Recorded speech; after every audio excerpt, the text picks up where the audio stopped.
जय हिंद जी, हिंदुस्तान जिंदाबाद। आप देख रहे हैं जेके मीडिया।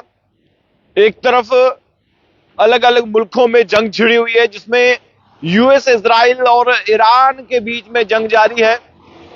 और देखिए, इसी बीच जो है स्टेट ऑफ हार्मुज में हमारे दो जहाज जो है वहां से निकले।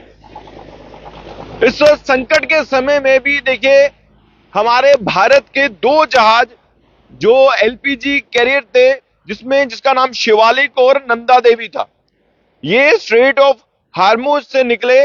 और देखिए, इसी बीच जो है हमारे पीएमओ माननीय डॉक्टर जितेंद्र सिंह ने जो है एक बात कही है। उन्होंने प्रधानमंत्री नरेंद्र मोदी जी की तारीफ करते हुए कहा कि प्रधानमंत्री मोदी के एक फोन कॉल के बाद हमारे जहाज वहां से रवाना हो गए। देखिए, एक तरफ पूरे विश्व में कहीं ना कहीं अलग अलग जगहों में संकट है, और उसी संकट के बीच देखिए हमारी भारत की जो नीतियां हैं वो काम कर रही हैं। इस पर सियासत कर रही है कांग्रेस, वह करने दीजिए, लेकिन जो इस वक्त जो आंकड़े आ रहे हैं सामने, जो चीजें हो रही हैं, उसको लेकर देखिए, खासकर हमारे जहाजों की बात करें तो उसको लेकर जो है केंद्र मंत्री जितेंद्र सिंह जो है, डॉक्टर जितेंद्र सिंह, उन्होंने कहा कि हम प्रधानमंत्री मोदी का आभार जो है करना चाहते हैं। आज दुनिया में उनका इतना ऊंचा रुतबा है। हमने देखा है कि जब रूस यूक्रेन का मामला था तो उनके दखल की वजह से हमारे बच्चों को सुरक्षित रास्ता मिला। आपको याद होगा, जब रूस और यूक्रेन के बीच में वार चल रही थी तो वह बच्चे जिनके हाथों में तिरंगा था वो वहां से सुरक्षित यहां पर पहुंचे, और उनमें से कुछ ऐसे पाकिस्तानी भी थे जिन्होंने तिरंगा उठाया था अपनी जान बचाने के लिए।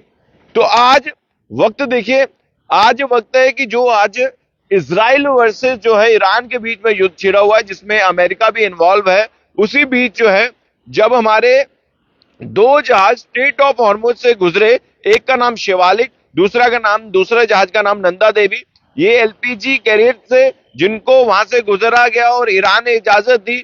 और यही जो नीति है, इसी नीति को लेकर आज पूरे विश्व में चर्चा है भारत की। और देखिए, आज जब कई देश को गैस की सप्लाई जो है रोक दी गई है, तो वही प्रधानमंत्री के एक फोन कॉल के बाद हमारे जहाज वहां से रवाना हो गए, ये कहना है पीएमओ डॉक्टर जितेंद्र सिंह का। और इसी बीच देखिए, अब अलग अलग नेता जो है प्रधानमंत्री नरेंद्र मोदी जी की तारीफ कर रहे हैं। देखिए, बात तो बड़ी है, ये समझनी पड़ेगी। लोग कुछ भी कहें, अपोजिशन पार्टी कुछ भी कहे, लेकिन दबदबा तो है भारत का। और इसी दबदबे को लेकर जो है अब हर कोई मुल्क जो है वो यही कह रहा है कि जो इस वक्त हमारी जो रणनीति है, चाहे हम किसी भी एंगल से बात करें, तो भारत जो है अभी भी हमारा जो है सबसे आगे है और हमेशा आगे रहेगा। हमने हर एक मुल्क के साथ अच्छे संबंध बनाए हैं, अच्छे हमारे जो पूरा एक जो बाकी के जहाजों को रोका गया है वहां पर, उसी बीच दो जहाजों को हमारे ईरान ने इजाजत दी स्ट्रेट ऑफ हॉर्मुज से गुजरने की, तो ये एक बहुत बड़ी बात थी। तो हर एक कंट्री के साथ जो है हमारे अच्छे संबंध हैं, और इसी तरह जो है हमारे संबंध यूं ही जो है बने रहे, मैं यही कहना चाहूंगा। और जितने भी लोग देख रहे हैं, सब लोग जो है इस वीडियो को जरूर शेयर कीजिएगा। लेकिन कांग्रेस देखिए, इस युद्ध जब अलग अलग जगहों में खाड़ी के देश आप कह सकते हैं, चाहे ईरान इजराइल के बीच में जंग जारी है, और यहां पर भारत में भी जो है देखिए, ये सियासत करने का सही समय नहीं है। और कांग्रेस को देखिए और कोई मुद्दा मिला नहीं एप्स्टीन फाइल का मुद्दा लेकर आगे। अगर आपके पास एविडेंस है तो दे दीजिए ना, वीडियो करिए ना आप अपने ऑफिशियल पेज में अपलोड, क्यों नहीं करते? बेवजह बिना किसी बात का कोई मुद्दा बनाना, और कोई मुद्दा नहीं हुआ। अगर आप सरकार की कोई नीति है, अगर आप उसका विरोध करेंगे तो देखिए वही आपका काम है, सरकार की नीतियों का, जो नीतियां नहीं सही हैं उसका विरोध करना। लेकिन अब एप्स्टीन फाइल का एक मुद्दा लेकर आ गई है कांग्रेस, एविडेंस है तो दीजिए ना। और जो कांग्रेस के जम्मू कश्मीर के चीफ हैं वो भी एप्स्टीन फाइल का नाम ले लेकर दुहाइयां दे रहे थे। आपके पास वीडियो है, आपको पता है क्या है उसके बीच में, कितनी फाइलें हैं, क्या है, कुछ जानकारी है?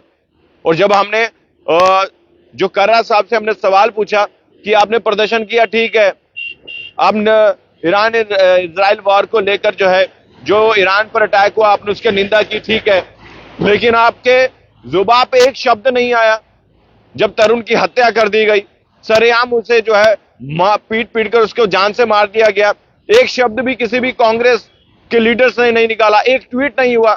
इवन के इंडियन नेशनल कॉन्फ्रेंस की बात करें या फिर हम जम्मू कश्मीर की नेशनल कॉन्फ्रेंस की बात करें, एक ट्वीट नहीं हुआ, एक शब्द नहीं निकला, क्योंकि वो जो मरने वाला है, जो मरने वाला था वो हिंदू था। और होली के दिन जो हुआ, बैलून में जो एक गुब्बारा था, वो एक छोटी बच्ची जो है अपने ताया जी को मारती है गली में खड़े, उसकी चीटें जो एक विशेष समुदाय की महिला पर पड़ती है, उसके बाद रात को उसका कत्ल कर दिया जाता है, उसको जान से मार दिया जाता है। एक शब्द भी किसी की जुबान से नहीं निकला, चाहे वो कांग्रेस है, इंडियन नेशनल कॉन्फ्रेंस है, पीडीपी है, ये सब किसे, इवन के आम आदमी पार्टी ने भी, किसी ने भी दुख नहीं जताया, किसी ने कैंडल मार्च नहीं की। और अगर इस दौर से अगर भारत गुजर रहा है, अगर भारत में भी अगर देखिए इस युद्ध को लेकर किसी ना किसी चीज की अगर शॉर्टेज होती है तो धैर्य तो रखना पड़ेगा जनाब। ये समय सियासत का नहीं है, ये समय है कि अपने भारत के साथ रहने का। मैं उम्मीद करता हूं जितने भी लोग देख रहे हैं सब लोग इस वीडियो को शेयर कीजिएगा। देखते रहिए जेके मीडिया। धन्यवाद। जय हिंद।